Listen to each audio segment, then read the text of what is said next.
Assalamualaikum warahmatullahi wabarakatuh. Alhamdulillahil malikil haqqil mubin alladzi akmala ad-dina wa wadaha at-tariqal mustabin. Wa asyhadu an la ilaha illallah wahdahu la syarika lah. Syahadatan yarjul muwahhidu biha najata yaumaddin. Wa asyhadu anna Muhammadan abduhu wa rasuluh sayyidul anbiya'i wal mursalin wa ala alihi wa sahbihi wa man tabi'ahum bi ihsanin ila yaumiddin, amma ba'du. Hadirin rahimani wa rahimakumullah. Kita akan lanjutkan membahas kitab Ushul Fiqh karya Syekh Abdurrahman bin Nasir As-Sa'di, Risalatun Latifatun fi Ushul Fiqh. Dan kita baca syarahnya dari Dr. Sa'id bin Nasir bin Abdul Aziz. Sebelumnya kita akan biasa tambahkan dengan wasasab sisipan-sisipan ilmu. Biasa, sisipan ilmu kadang penting juga. Sekaligus kita mengomentari hal-hal yang berkembang di masyarakat, sekaligus menerapkan ilmu kita supaya ilmu ini terpatri di dalam jiwa gitu. Diaplikasikan dalam kehidupan, bukan hanya di dalam kitab-kitab. Sisipan ilmu yang pertama, sekarang saya akan membahas pentingnya kita itu mengenal siapa yang layak diambil ilmunya. Jadi siapa yang layak diambil ilmunya, siapa yang layak kita dengarkan ilmunya, dan siapa yang kita layak ikuti. Nah, ini penting. Kalau Anda tidak kenal siapa orang yang layak untuk kita ambil ilmunya, Anda akan tersesatkan. Ini kita catat, itu penting. Kalau Anda tidak kenal siapa yang lurus ilmunya, Anda akan tersesat, ditesesatkan oleh guru Anda. Salah mengambil guru. Itu pasti.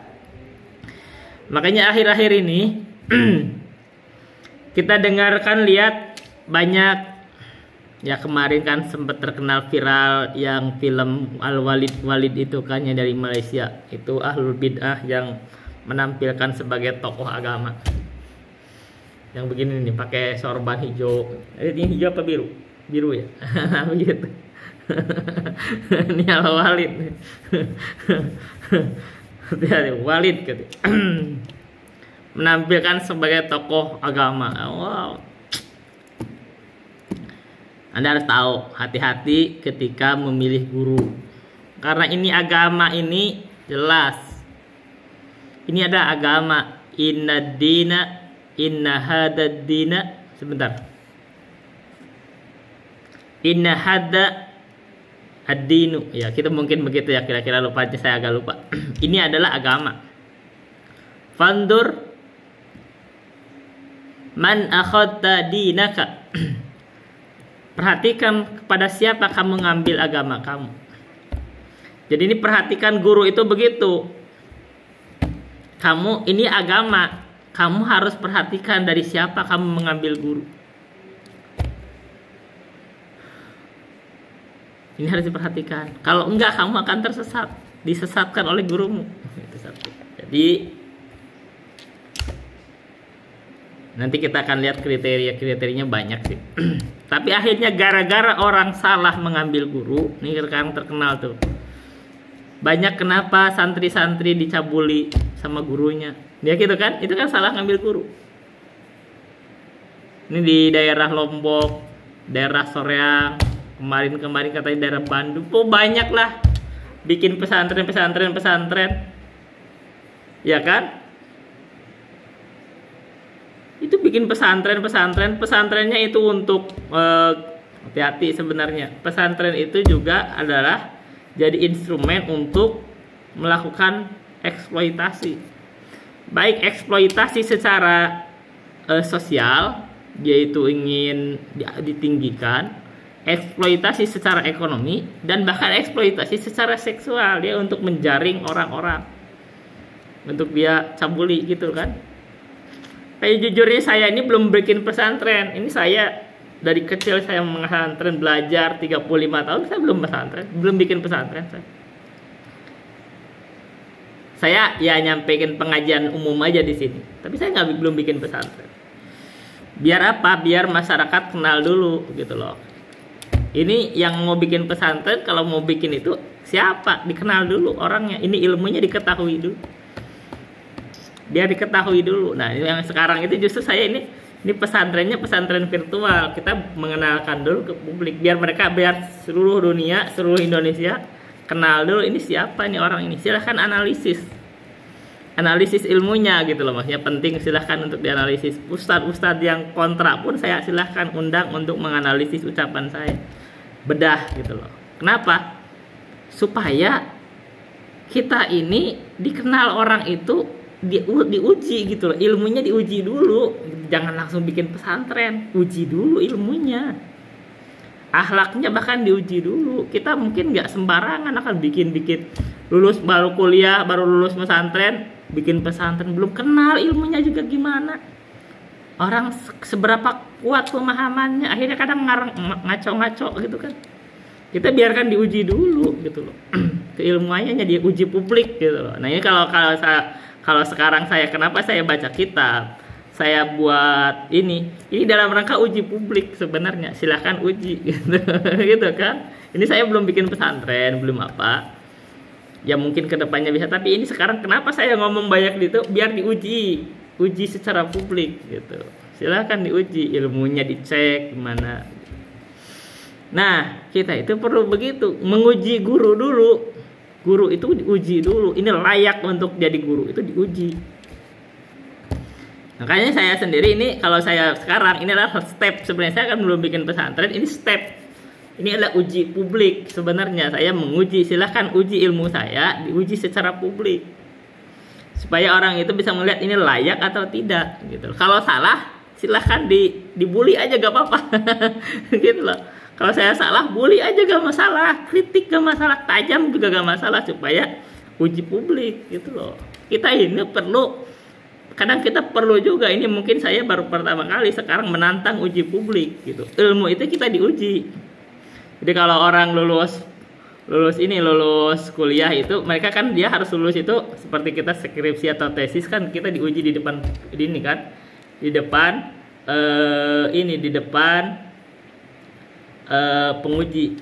Sekarang kalau kita sebagai ustadz, kita berani diuji secara publik. Seluruh ulama silakan menguji, seluruh ustadz silakan uji. Umat itu menguji bagaimana ini orang ini keilmuannya. Begitu baru nanti berhak dia mengajar secara resmi.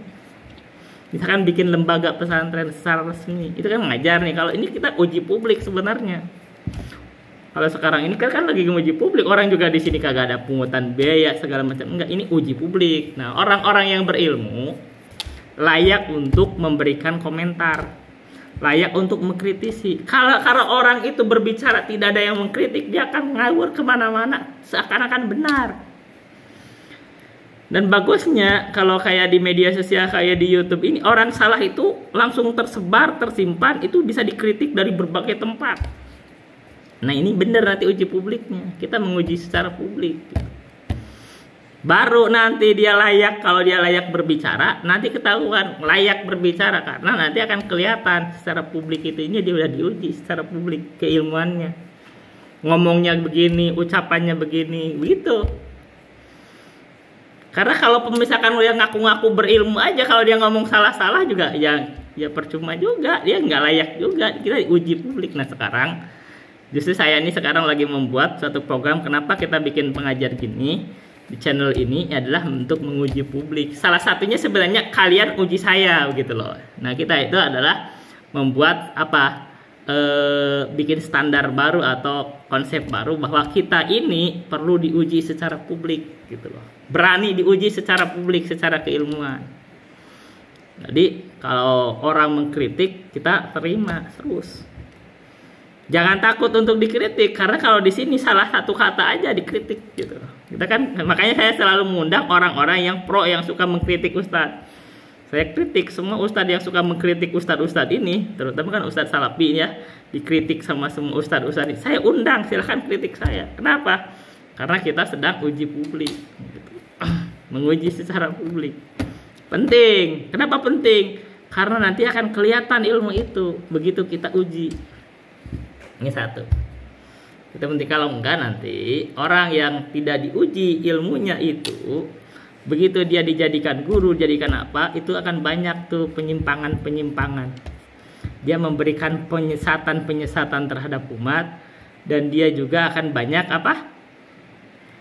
Akan banyak ada pencabulan segala macam. Pesantren bikin pesantren hanya untuk menjedot ekonomi, ya kan? Dari bantuan-bantuan pemerintah yang bantuan-bantuan fiktif itu.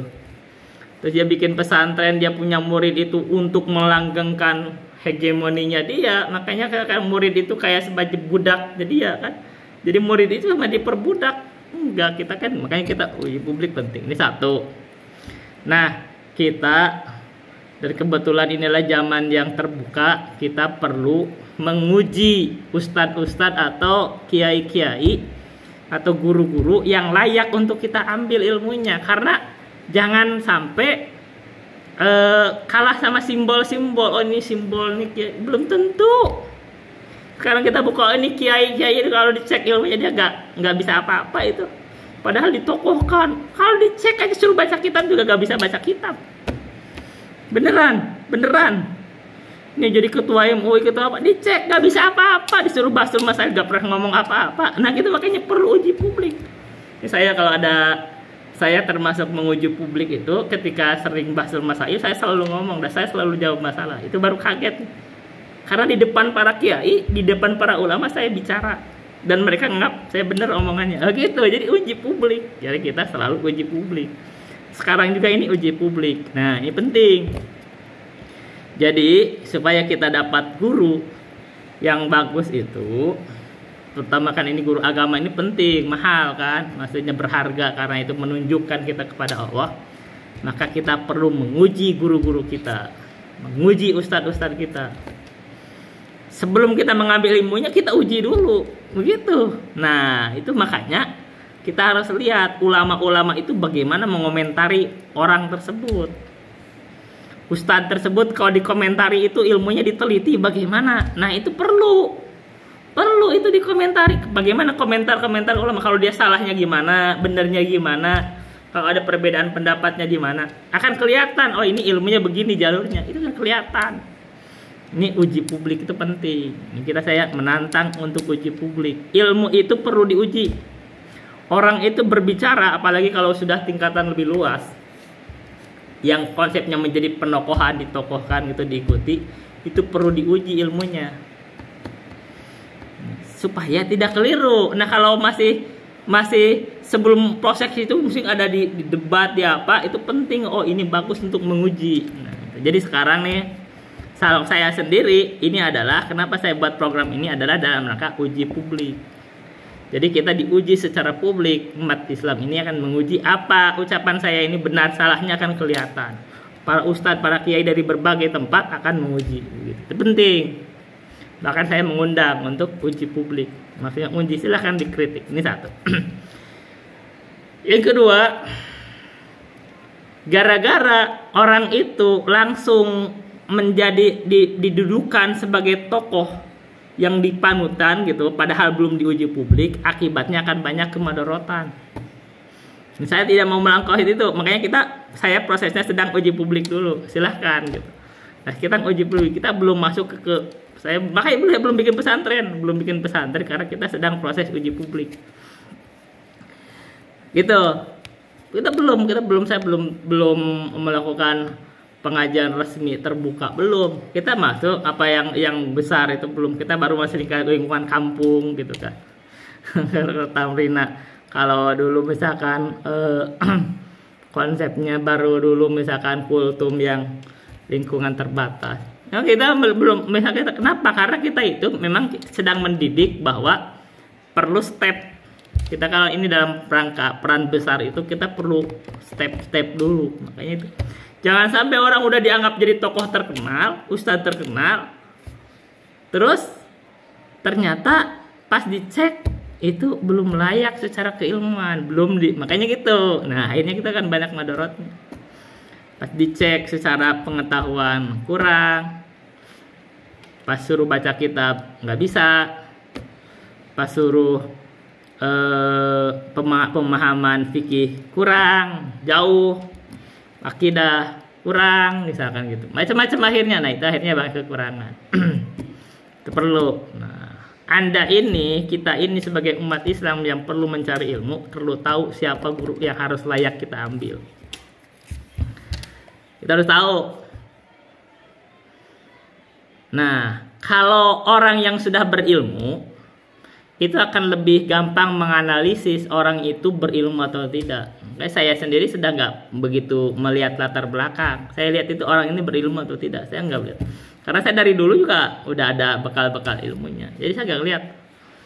Makanya kalau ada tahu ya, kenapa saya pilih guru-guru itu. Misalkan saya milih guru, ada yang kadang saya tinggalkan atau saya ada kurangi, saya sedang dekati, lebih banyak saya dengar. Itu karena saya sudah menyeleksi guru-guru. Jadi ustadz itu saya seleksi secara pribadi. Kenapa saya banyak mendengar dari sini, saya meninggalkan dari sini?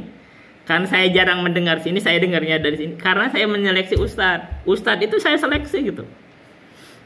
Jadi artinya dari banyak ustadz itu, dari banyak guru yang saya ikuti atau saya dengar, itu akhirnya terseleksi. Ini ada yang lebih berilmu, ini ada kurang, ini ada goncang, ini ada menyimpang. Gitu loh. Jadi kadang ustadz itu ada guru-guru saya bilang ini menyimpang, ini keliru, ini gini, ini lebih lurus. Gitu, akhirnya menguji guru. Saya sendiri menguji guru gitu. Ini nggak pas, ini nggak benar nih, ini ada yang benarnya, ada kurangnya gitu. Menguji guru sendiri. Anda ini perlu menguji guru-guru Anda gitu loh. Umat ini perlu menguji para ustadz. Ini ustadz ini lurus, ini menyimpang, ini kurang, begitu. Lalu Anda seleksi. Siapa yang akan Anda jadikan guru? Karena kalau enggak, nah saya ingetin nih sekarang. Kalau enggak, nanti akan ada penyesalan. Kita langsung kasih ingat penyesalan dulu.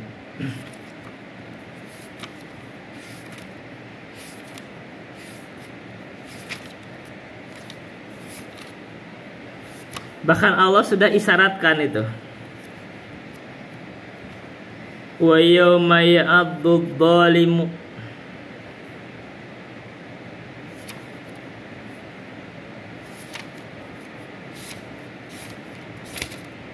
Quran surah apa? Wa yawma ya'addu dhalimu ala yadayhi yaqulu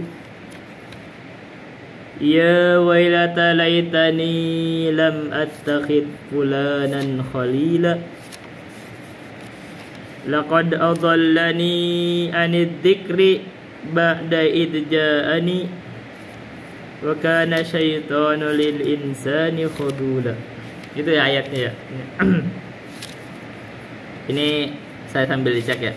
Siapa tahu saya bacaannya begitu atau wa yawma ya'addu dhalimu ala yadayhi. Quran surah apa ya? Furqan kalau enggak salah. Wa yawma ya'addu dhalimu ala yadayhi yaqulu ya laitani takhadtu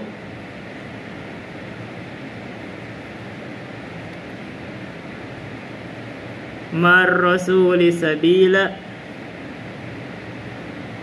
ya wailata laitani lam attakhid fulanan khalila laqad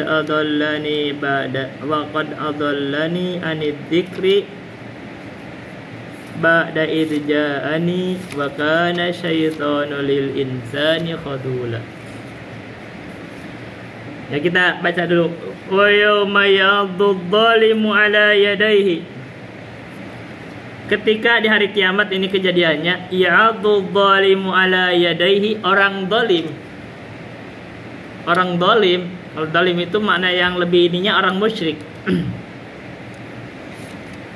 Tapi yang umumnya zalim pokoknya, tapi anggaplah orang musyrik. Atau zalim lebih umum. Orang zalim, kenapa zalim? Karena dia mengambil ilmu bukan dari ahlinya. Zalim. Bahkan dia menyebabkan kesyirikan, menyebabkan kekafiran, menyebabkan kesesatan. Kalau salah satu makna zalim yang paling tegas adalah syirik. Orang musyrik anggap, orang yang berbuat musyrik, dia beribadah tidak kepada selain Allah gara-gara belajar kepada orang yang salah. Maka dia yauma yadhul zalimu, ketika orang musyrik itu berkata,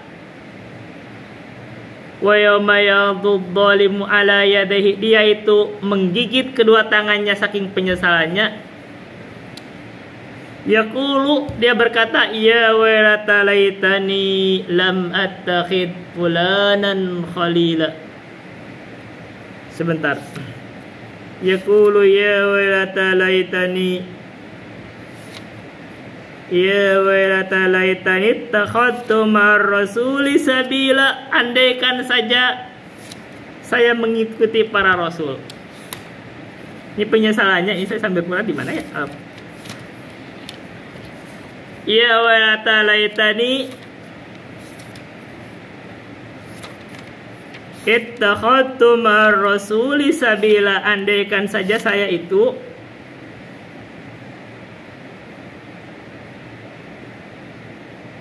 mengikuti jalannya para rasul.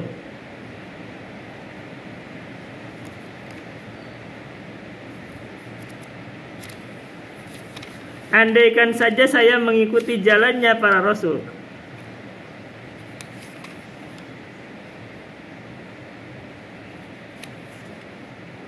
Artinya gimana? Dia itu menyadari bahwa ternyata dia itu tidak mengikuti para rasul, tidak mengikuti Nabi dan para rasul itu ya kan. Sekarang Rasul Nabi Muhammad kan, kalau kita mengikuti Nabi itu udah pasti mengikuti para rasul. Berarti dia itu tidak mengikuti para rasul.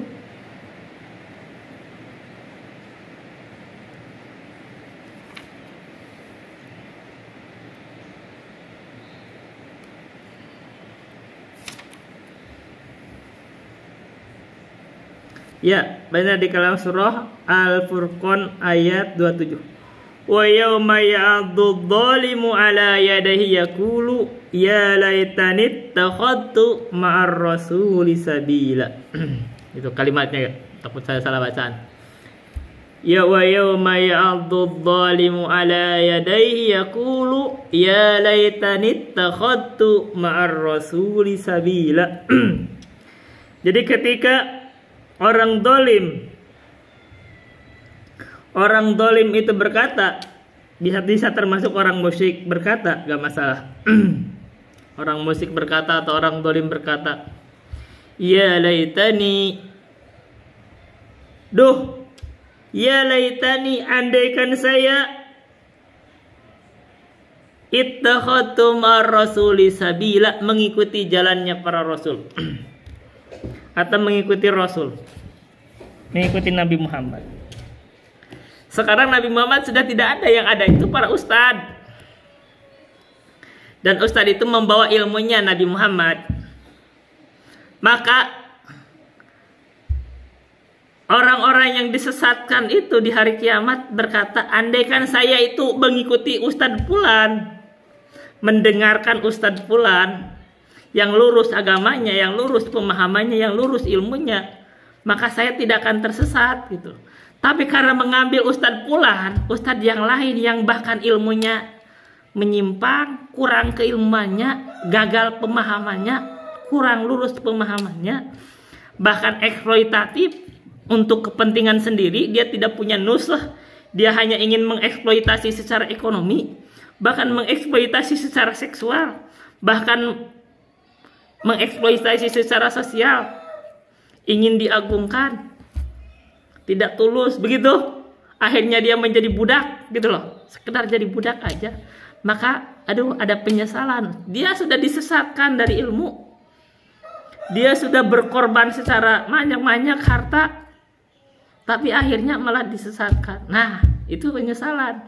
Nabi sudah tidak ada, yang ada itu para ustadz. Nah, sekarang Anda ini, kalau Anda salah memilih ustadz, menyesal di hari kiamat karena andaikan saya tidak mengikuti ustadz fulan yang lurus agamanya, pemahamannya benar, tapi saya malah mengikuti ustadz fulan yang keliru. Nah, menyesal di situ. Sehingga saya menyimpang gara-gara mengikuti ustadz fulan. Karena penyimpangan dalam agama itu karena salah memilih guru. Jadi ketika memilih guru itu salah, makanya memang guru kami juga asalnya begini, kita itu harus pilih milih guru itu hati-hati, jangan sembarangan milih guru karena kita mengambil agama. Kecuali orang yang sudah berilmu, sudah ada kekokohan ilmu, maka dia akan mendengarkan orang-orang itu dan kadang mau membantahnya gitu loh. Kadang syubhat-syubhat itu gak ada berpengaruh karena dia memang mau membantahnya, meluruskan. Tapi kalau orang yang baru masih belajar, dia harus pilih-pilih guru yang tidak ngasih syubhat gitu loh, yang lurus agamanya. Nah ini makanya perlu mengenal siapa guru-guru yang lurus, itu perlu. Saya tidak menyebut nama, tidak perlu menyebut nama. Anda harus tahu kriteria-kriteria guru atau ustadz yang lurus. Nah begitu. Karena kalau Anda salah memilih guru, salah memilih ustadz, menyesal di hari kiamat. Kenapa? Karena Anda disesatkan gitu loh. Akan tersesat. Dan kenyataannya di akhir zaman akan banyak orang itu tertipu. Tertipu dengan penampilan, tertipu dengan kedudukan, tertipu dengan popularitas. Ini ustadz populer, padahal gak berilmu. Ini ustadz jadi ketua MUI, padahal kagak berilmu. Karena punya kekuatan politik. Gitu loh. Ada ustadz disisihkan, padahal dia berilmu, lurus ilmunya. Begitu. Ada orang yang dibenci, padahal dia berilmu. Ada orang dibenci, disisihkan, padahal dia lurus ilmunya. Ada ustadz yang gak berilmu, yang menyimpang, ditokohkan. Anda akan ketipu di situ. Ada kiai yang ditokohkan, gak berilmu, gak lurus ilmunya, kagak lurus.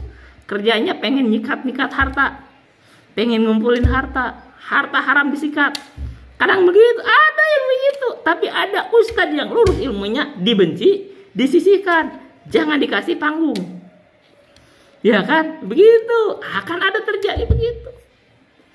Nah, nanti di hari kiamat itu akan ada orang yang menyesal. Karena saya salah mentokohkan orang. Karena saya salah mengambil guru.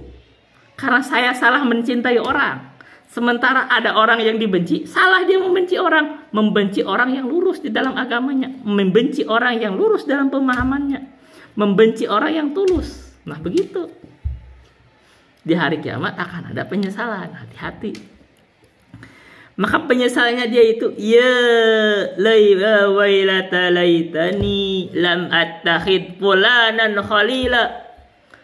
Aduh, andaikan saya tidak menjadikan si fulan ini adalah khalil. Khalil itu adalah orang yang sangat dekat. Guru itu adalah khalil. Aduh, andaikan saya tidak berguru kepada si fulan. Andaikan saya tidak menjadikan si fulan ini yang menyimpang ini tokoh agama. Andaikan saya tidak mengikuti si fulan, saya disesatkan oleh dia. Nah, kan gitu. Artinya di hari kiamat itu ada yang menyesal. Gara-gara salah memilih guru. Gara-gara salah memilih panutan. Ya wailata laitani lam attakhid fulanan khalila. Bahkan di dunia kata dia itu sangat menjadikan dia itu khalilnya. Dia itu kayak budak, harta kadang dikasih sama dia, dawir-dawir itu. Ya kan, karena dia berharap dibawa nanti dikasih syafaat, segala macam. Ternyata dia malah disesatkan. Laqad adallani anid dzikri ba'da idja'ani wa kana syaitanu lil insani khadula. Laqad adallani, sungguh dia ini sedang menyesatkan saya anid dzikri dari agama ini. Agama yang lurus ini dia sesatkan. Padahal ini ada agama lurus disesatkan. Hati-hati. Ba'da idja'ani, setelah agama ini datang dijelaskan kepada saya malah disesatkan. Oh ini hati-hati si fulan gini Wahabi. Kan gitu. Ini ada orang membenci ini, hati-hati Wahabi. Ini disesatkan supaya apa? Supaya tidak mendengarkan ini si fulan bodoh gini. Padahal dia yang bodoh. Ya kan? Hati-hati. Disebut dengan sebutan, disebut bodoh, disebut mujasimah, disebut macam-macam. Supaya orang tidak mendengar ilmu. Bahkan belum ada pengajiannya dibubarin. Bahkan waktunya jangan dikasih lagi waktunya. Kalau dia khutbah jangan jangan dikasih lagi waktunya. Supaya yang sampai itu benar-benar dari pemikiran dia aja yang menyimpang, tidak ada lagi mikirnya itu supaya orang tidak terkontaminasi dari hal yang maksudnya tidak dapat hidayah. Karena dia ingin bebas leluasa memberikan kebid'ahan, menawarkan kebid'ahan supaya dia ditokohkan. Begitu. Nanti di hari kiamat menyesal. Orang yang lurus dalam agamanya disisihkan, dibenci gitu. Ternyata yang dia benci itu yang lurus, yang dia ingin menyimpang, makanya menyesal di hari kiamat. Laqad adallani anid dzikri ba'da idh ja'ani. Ini orang yang saya ikuti ini ternyata sudah memalingkan saya, menyesatkan saya anid dzikri dari agama ini, ba'da idh ja'ani setelah datang. Wa kana syaitanu lil insani khadula.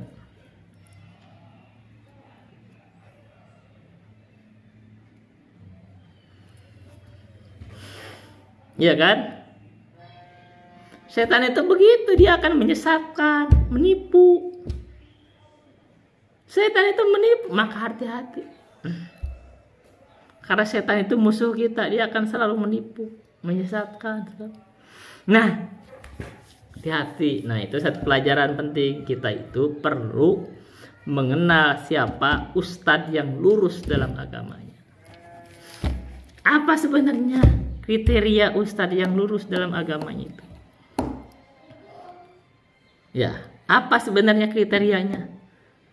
Nah, ini kita pelajari. Orang yang lurus dalam agamanya itu, dia tidak akan berbicara dari dirinya. Cirinya gitu aja, paling simpel.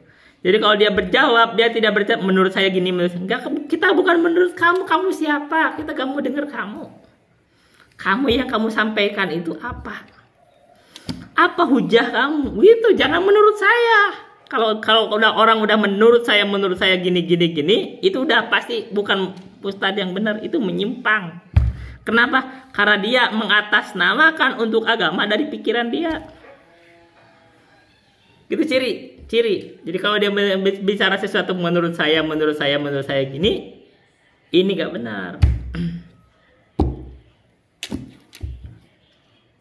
Jadi cirinya yang benar di dalam agama itu adalah, pertama dia akan kelihatan membawa hujah argumennya itu dari Al-Quran. Ini menurut Al-Quran, ini menurut Sunnah.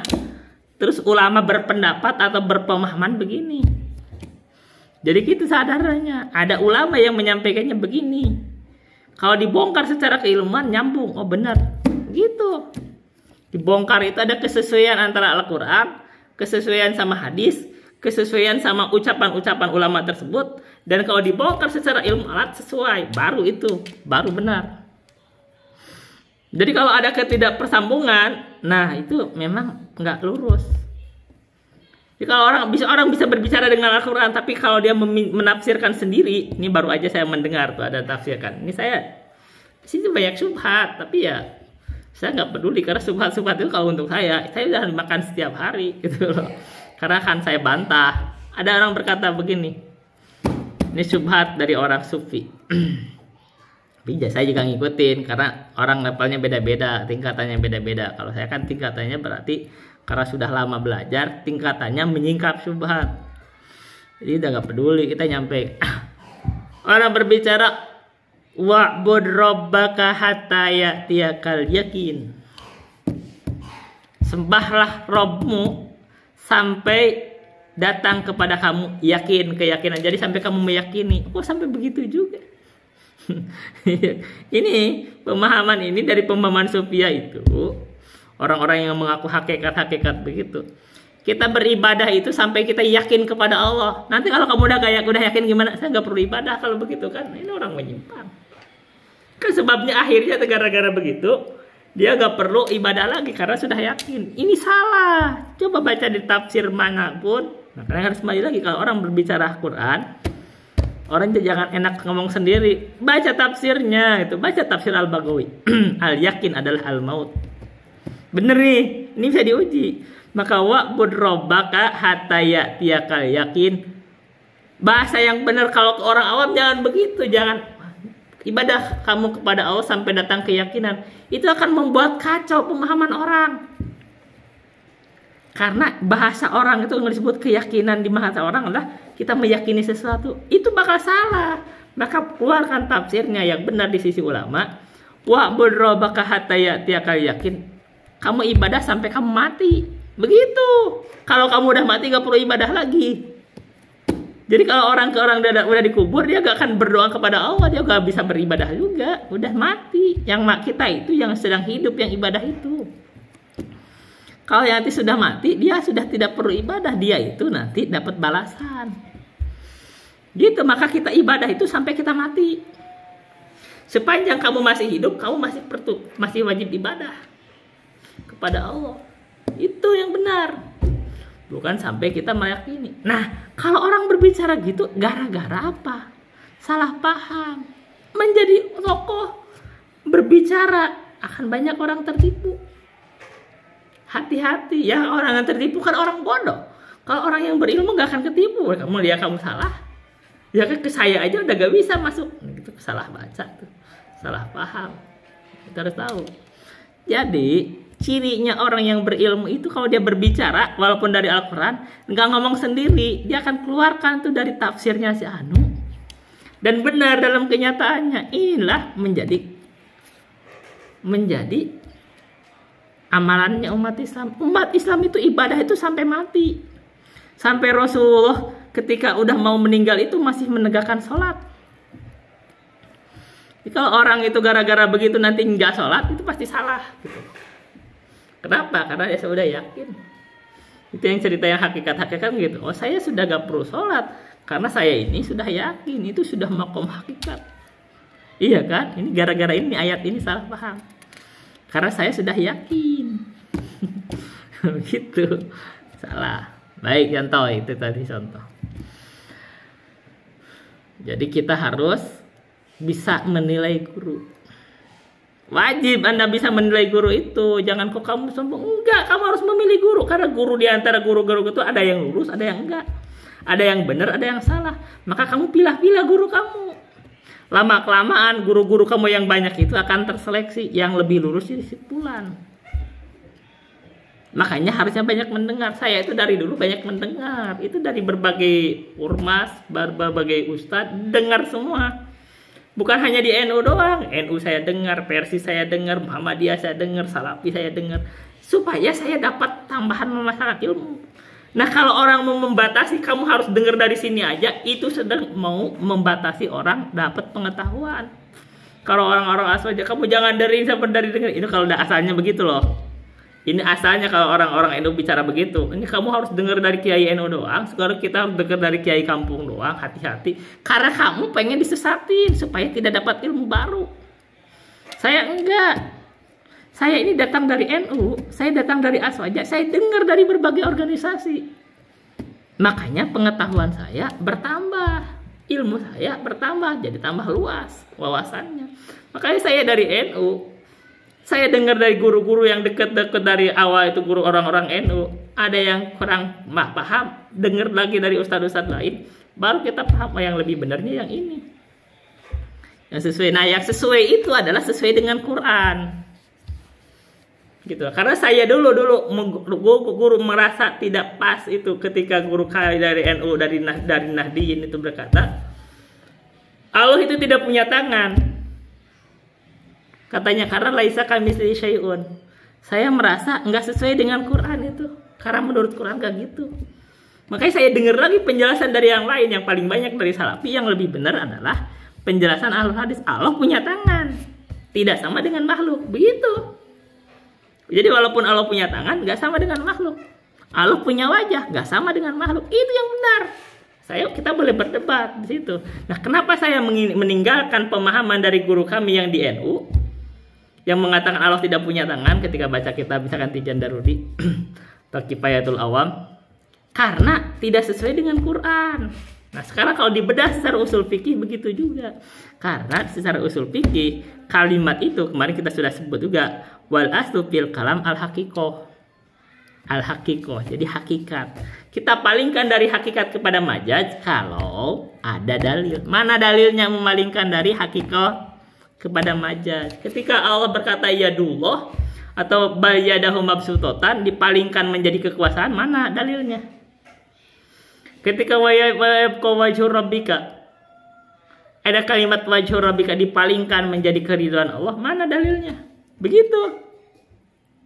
Karena itulah nyambung dengan pembahasan usul fikih yang kita bahas. Nah, baru di situ ketahuan. Maka baru ketahuanlah ahlul hadis itu lebih kokoh secara keilmuan di sisi saya. Saya membenarkan ahlul hadis. Dari ulama-ulama dulu itu ahlul hadis kayak Imam Syafi'i, Imam Malik, Imam Ahmad, Imam Al-Bukhari, Imam Al-Muzani, Abu Zur'ah Ar-Razi itu begitu pemahamannya sesuai dengan Al-Quran, sesuai dengan hadis, dan mereka itu membawa kepada makna hakikat. Imam Ahmad kata ala dhahiriha, kembalikan kepada makna dhahirnya. Tidak dibawa kepada makna majaz. Tapi orang NU selalu membawa kepada makna majaz. Kenapa? Karena ingin memalingkan Al-Quran. Al-Quran itu bisa dipalingkan itu dengan bawa kepada majaz. Karena gak berani kalau mengubah Al-Quran secara lafaz, dirubahnya secara makna. Dan saya tolak itu karena bukan begitu pemahaman Al-Quran. Saya baca Al-Quran, oh baru bekal nahwu dan sorof aja, ini gak gitu pemahaman. Kalau saya baca konteks, kita baca konteks Quran kan. Quran itu bisa dibaca secara konteks kalau tahu. Tapi kan apa Anda tahu gak bisa kayak gitu baca Quran gitu. Saya dari kecil udah bisa begitu karena saya udah belajar nahwu sorof dari kecil. Konteks Al-Quran gak gitu. Dan semakin kesini semakin benar. Kalau kita belajar usul fikih lebih benar gitu. Oh baru belajar dari pendapat-pendapat ahlul hadis begini. Baca tafsir begitu juga. Anda baca tafsir At-Tabari begitu. Nggak ada yang dipalingkan. Oh ya dulu artinya kekuasaan Allah. Nggak ada, baca tafsir At-Tabari. Jadi kalau kita benar, kita akan lihat tuh ulama tafsir. Tafsir At-Tabari, Al-Baghawi begitu. Jadi kalau kamu pilih tafsirnya tafsir yang aneh-aneh juga, ya salah kamu, salah baca kitab. Nah, di antara hal yang penting yang disebut guru itu bukan hanya orang, tapi juga kitab. Ya. Yang disebut guru itu bukan hanya orang, tapi juga kitab. Kalau kamu salah baca kitab, kamu tersesat, gitu loh. Makanya pilih kitab yang bagus. Pokoknya itu kitab itu Al-Quran dulu. Itu pokok, kamu harus baca Quran. Hadis itu pokok, baca hadis. Setelah itu syarahnya pilih. Tafsir itu pilih tafsir yang muktabar. Nah kalau pilih tafsir yang aneh-aneh, orang yang bikin tafsir nih. Sekarang saya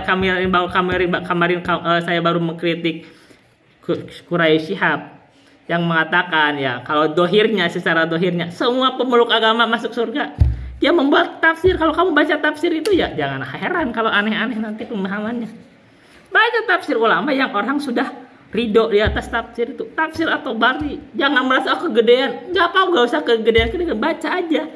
Nanti kalau ada sebagian lafaz gak paham, gak apa-apa. Baca secara konteks. Kelihatan konteksnya kok. Baca tafsir Al-Baghawi. Baca tafsir Ibnu Katsir. Baca tafsir Al-Qurtubi. Cari tafsir yang muktabar. Jangan tafsir yang aneh-aneh. Nanti kalau kamu baca, ini kan gini. Tafsir itu atau kitab itu kan hasil pemikiran orang. Kalau kita salah baca kitab, kita akan menyerap pemikiran orang yang salah. Kita ingetin. Sekarang saya kritikan yang kedua. Gara-gara sekarang salah orang milih guru. Kita ini banyak pemikiran-pemikiran aneh. Sekarang bahkan ada yang sampai keyakinan terhadap Nabi Adam. Ada sekarang aneh-aneh tuh. Ada yang mengatakan Nabi Adam homo. Ya kan? Ada tuh. Ada yang mengatakan Nabi Adam homo. Bayangkan bapak kita disebut homo. Terus bagaimana kita lahir? Anak-anak yang lahir kalau Nabi Adam homo? Nggak ada. Laki-laki sama laki-laki terus berhubungan, terus punya anak. Kagak ada. Kok sampai ada menuduh Nabi Adam homo? Nah kenapa? Karena kebodohan. Ini ngomong di sini terbuka, orang berbicara apa aja. Kalau orang gak ada yang ngebantah, akan macam-macam pemikiran. Kenapa katanya alasannya disebut homo? Karena Allah berfirman wa qulna, kami berkata ya Adam muskun anta wa zawjuk. Wahai Adam, diamlah kamu di surga, kamu dan zawjuk dan pasanganmu. Itu kan nggak ada taknya di situ, nggak zaujatuk katanya. Oh ya itu salah kamu. Zawjuk itu ada pasangan itu berlaku untuk laki-laki atau perempuan. Dan gak dimaksudkan kalau itu adalah laki-laki. Enggak, itu pasangannya itu Hawa. Baca tafsirnya. Ada orang yang menyimpang. Ada yang sampai berkata Nabi Adam itu punya ayah, punya ibu. Siapa ayahnya? Siapa ibunya? Sama seperti Nabi Isa punya ibu. Ya, Nabi Adam siapa ibunya? Kan merubah pemahaman nantinya.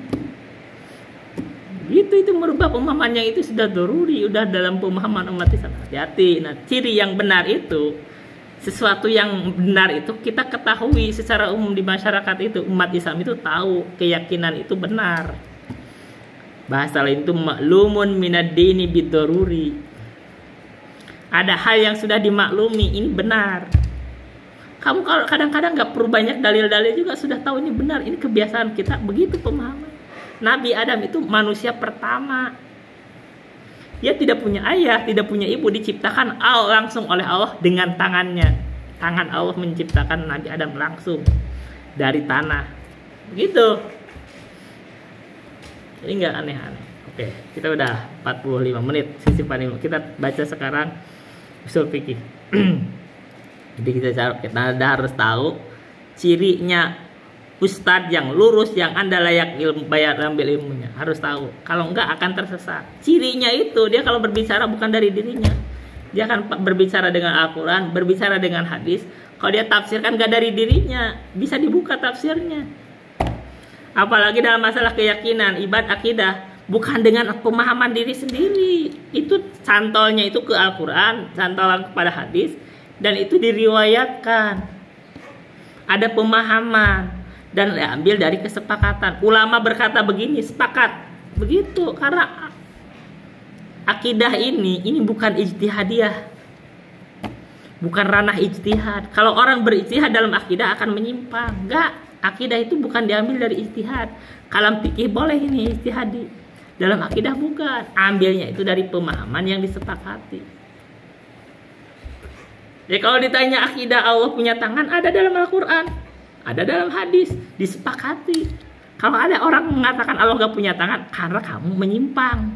Mereka dari asal pemikiran. Gitu, kelihatan yang menyimpang. Karena itu saya tolak.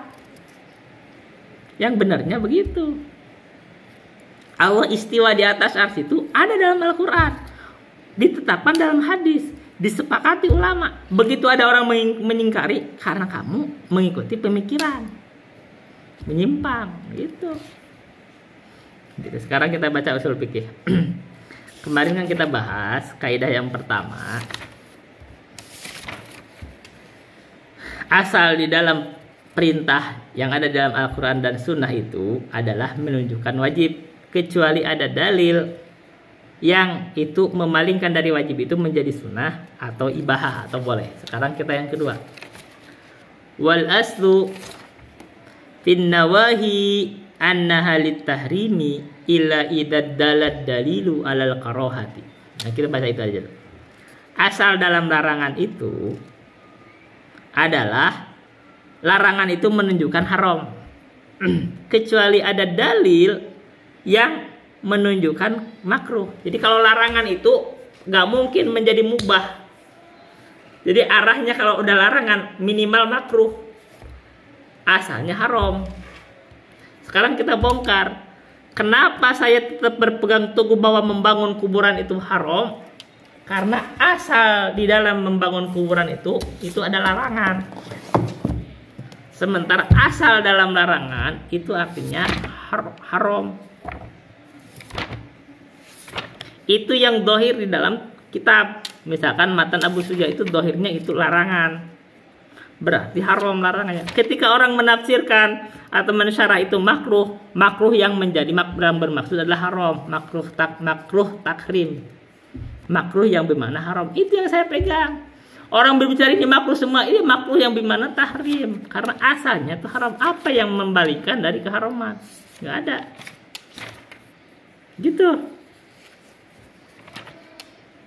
Gitu kan asalnya.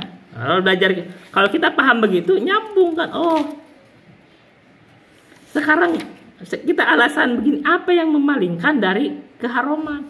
Nabi perintahkan kuburan yang ditinggikan itu diratakan. Andai kan sekedar makruh, gak perlu diratakan, biarin aja, gitu loh. Udah telat, gitu enggak, ratakan aja. Kenapa disuruh diratakan? Karena haram. Kenapa haram? Karena bisa menjadikan sebab kemusyrikan. Ini sebabnya. Gak usah nambah-nambahin. Asalnya jadi gini-gini, jadi properti. Bukan. Asalnya itu bisa menyebabkan kemusyrikan. Ini asal. Karena umat manusia itu dari zaman ke zaman terfitnah dengan orang-orang soleh yang sudah mati. Sampai-sampai di zaman Nabi Nuh itu umat Nabi Nuh itu, kaum Nabi Nuh itu, mereka berbuat musyrik terhadap orang-orang soleh. Dibangun patung-patungnya. Mereka awalnya juga niatnya tuh baik, itu dibisikin setan kita supaya ingat petuah-petuahnya, supaya ingat petunjuk-petunjuknya. Makanya dibangun patung, lama-kelamaan disembah. Itu asal. Kenapa kuburan itu tidak boleh dibangun? Supaya tidak ditinggikan, supaya tidak dimuliakan. Ini kuburan, cuman batu. Orang yang dikubur sudah mati gitu loh.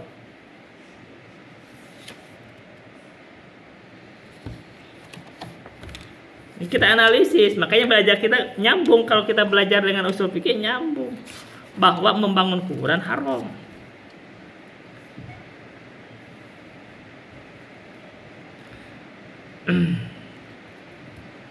Nabi bersabda dari riwayat Jabir dan dari Sahih Muslim, an Jabirin radhiyallahu anhu qala, dari Jabir radhiyallahu anhu qala, maksudnya annahu qala. Kita adabnya ahlul hadis itu begitu. Annahu qala, sesungguhnya Jabir berkata, naha Rasulullah sallallahu alaihi wasallam. Naha Rasulullah sallallahu alaihi wasallam, melarang. Kalau melarang itu asal dalam larangan. Nahyu itu dengan sigat nahyu, naha itu artinya haram. An yujassasul kubru, melarang bahwa kuburan itu ditajsis, dikapur, disemen. Disemen aja dilarang. Apalagi dibangun tiang, diatapin, dilampuin, itu lebih-lebih lagi. Karena itu wala yuqada alaihi, dan tidak, dan wa an yuqada alaihi, dan duduk atas kuburan. Haram berarti duduk di atas kuburan itu. Wan yubna alai, dan dibangun bangunan di atasnya. Jadi membangun di atas kuburan itu haram. Dibangun megah, tak haram. Asal, karena asal dalam larangan itu artinya haram. Mana yang memalingkan dari keharaman itu? Maka kita baca sekarang dari usul fikih biar nyambung.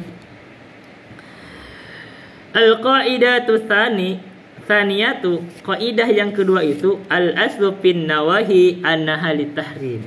Asal di dalam larangan itu sesungguhnya, jadi annaha itu adalah khobar dari aslu. Sementara isimnya sendiri, isim dari anna itu adalah ha, dhamir kembali kepada nawahi. Kembalinya kepada nawahi karena dikatakan dari nahyun, jadi itu jama taksir. Jama itu adalah termasuk manas. Annaha, bahwa sesungguhnya nawahi itu adalah tahrim, menunjukkan keharaman. Min anwa'il kalami an-nawahi, dari jenis-jenis pembicaraan itu ada an-nawahi, ada larangan-larangan. Wal muradu bin nawahi, yang dimaksud dengan nawahi atau larangan adalah talabu tarkil fi'li ala sabilil isti'la'i, meminta untuk meninggalkan sesuatu ala sabilil isti'la'i, sesuai dengan jalannya atau berdasarkan ketentuan bahwa yang merintah, yang melarang itu adalah lebih tinggi kedudukannya, maksudnya gitu. Jadi jangan ini, wasigotu, sigotnya itu lataf'al, jangan lakukan ini. Lataf'al itu asalnya lataf'al, tapi bisa juga dengan naha tadi, naha. Ada disebut la, atau bisa dengan nahi, nafi, la, naha, boleh. Ini salah satunya. Kama fi qoulihi ta'ala, sebagaimana ada di dalam firman Allah Ta'ala, wala taqrabuz zina, la taqrabu, la taf'al. Itu artinya dari fi'il nahi. Oh, di dalam itu tak qoroba yakrobu, itu qoroba yakrobu atau qoriba. Mungkin dari begitu, bisa dari qoroba yakrobu atau qoriba, mungkin dari qoriba ya, qoriba yakrobu. Kalau qoriba yaqrabu, kita baca sekaligus di ininya. Berarti la taqrabu. Itu berarti bab. Terkadang terserah bab itu beda-beda dari la taqrabu. Berarti kalau dari qoriba yaqrabu atau qoroba yaqrabu itu sebab ketiga. Bab keempat, jadi harusnya bab 4. Qoriba yaqrabu.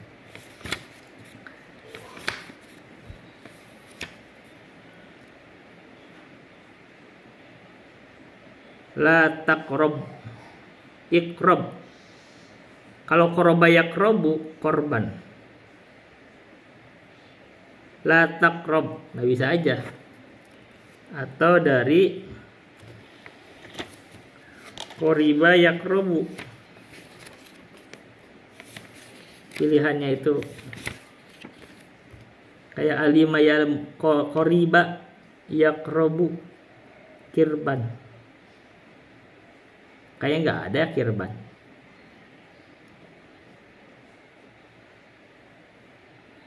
Artinya korban. Korban. Ada korban kan? Korban kan? Ada kan itu korban. Kirban kan nggak ada kan? Kurbanan. Kurban. Kurbanan. Ada tuh kalau kurbanan. Jadi masuknya di kalau kurban tetap kurbanan gitu. Jadi qoroba yaqrabu aja. Qoroba yaqrabu.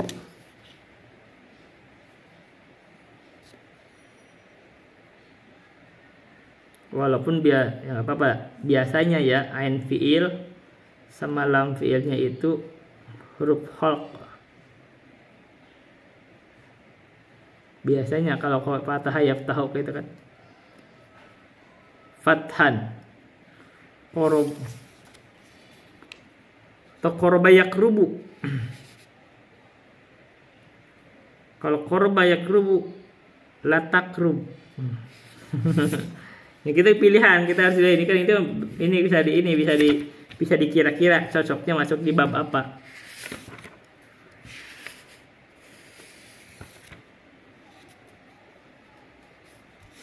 Kayaknya nggak apa-apa, paling masuk di qoroba yaqrabu. Qoroba yaqrabu korban.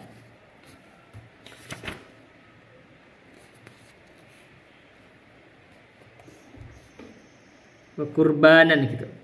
Makroban qoribun makrub ikrab.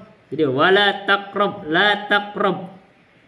Makrobun mikrob kuriba yukrab. Kita baca dulu, kita anggap aja gitu dulu. Wala taqrabu. Jadi fi'il nahi itu pakai fi'il nahi. La taqrab.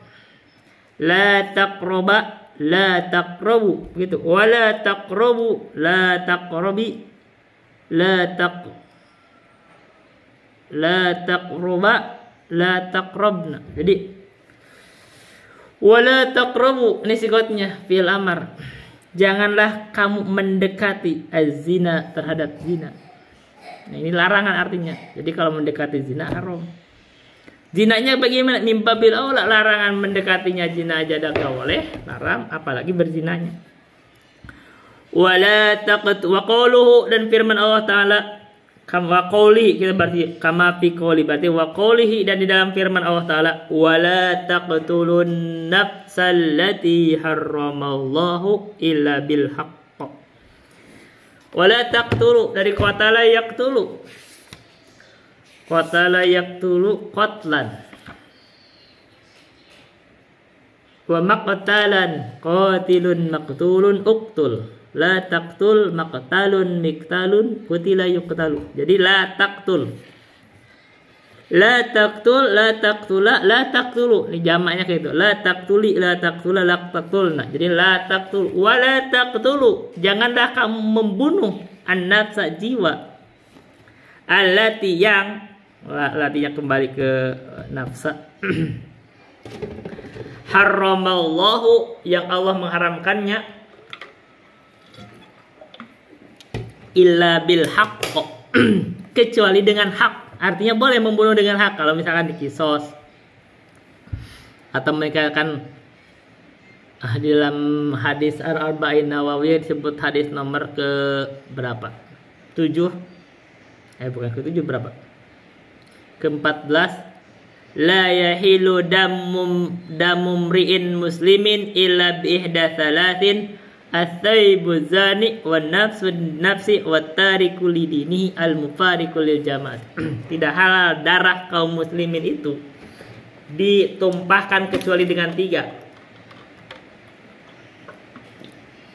As-sayyibu zani, orang yang sayyib itu sudah pernah menikah, dia berzina, sebut zina muson. Nah, itu boleh ditumpahkan, yaitu dengan cara dirajam.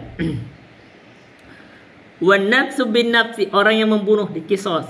Wat tariku lidinihi al mufariqu lil jamaah, orang yang murtad. Nah, gitu. 3. Bahkan yang sholat, ninggalin sholat itu dibunuh juga. Itu kan 3 itu kan baru penyebutan aja.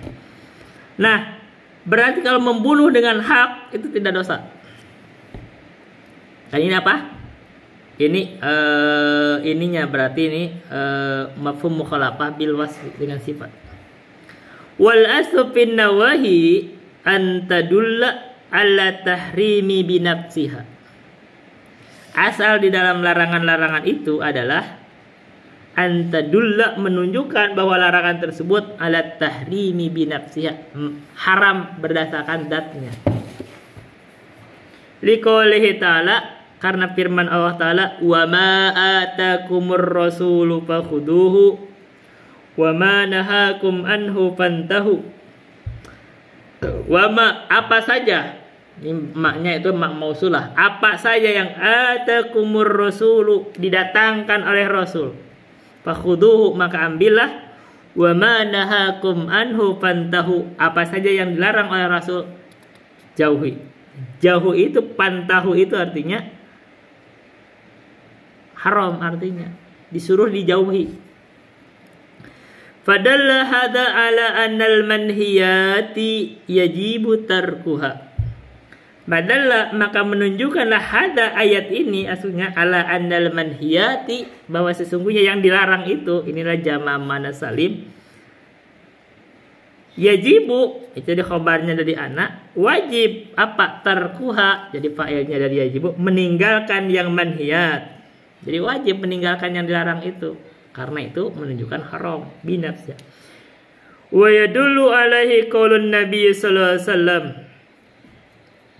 dan menunjukkan terhadap hal ini yaitu haram binafsiha, qaulun Nabi sallallahu alaihi wasallam, firman atau apa, sabda Nabi sallallahu alaihi wasallam, fa idza nahaitukum an syai'in fajtanibuhu wa idza amartukum bi amrin fa'tu minhu ma mastatum.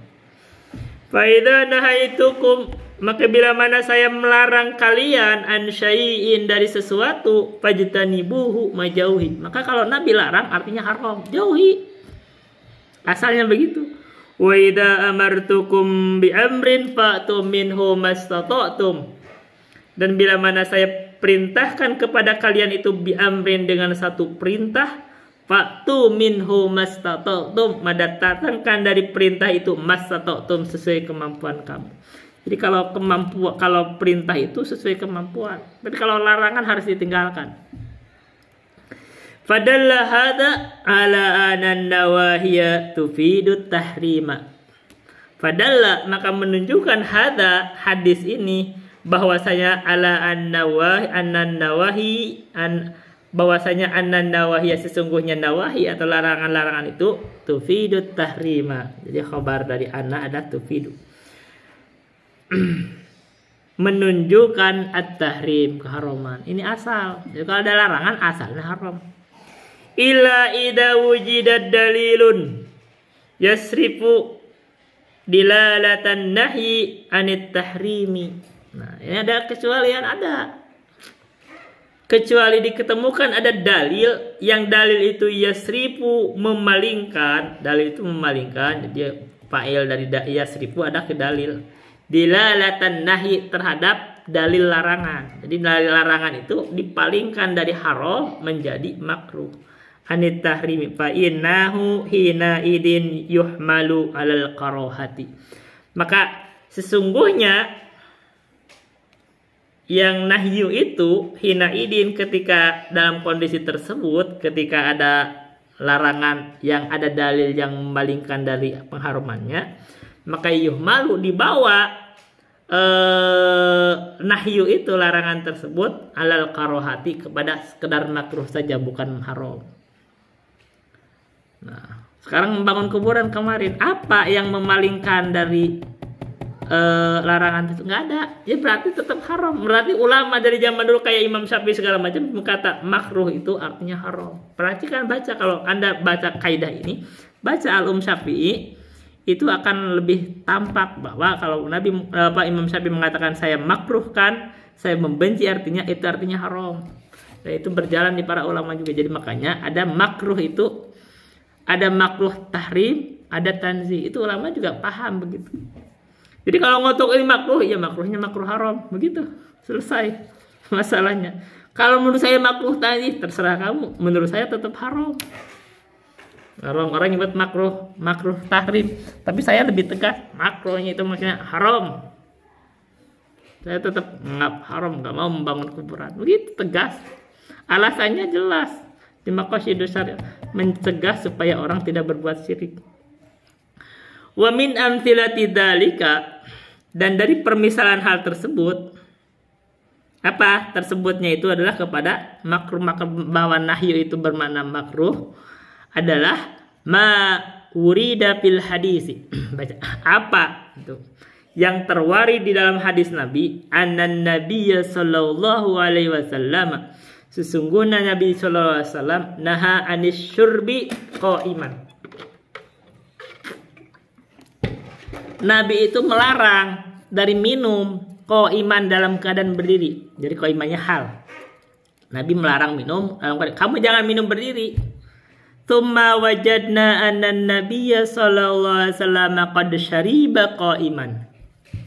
Terus kita temukan di dalam prakteknya perbuatan Nabi, Nabi itu pernah minum dalam keadaan berdiri. Nah, ini baru ada permainan ini. Jadi perbuatan Nabi ini ada amalan, maksudnya ada ucapan sama perbuatan kan didahulukan ucapan dulu. Artinya ucapan Nabi itu menunjukkan haram asalnya. Tapi begitu Nabi berbuat, Nabi minum berdiri juga, berarti ini haramnya, ini tidak dibawa kepada haram, dibawa ke makruh, begitu. Berarti dari asal keharaman pindah ke makruh.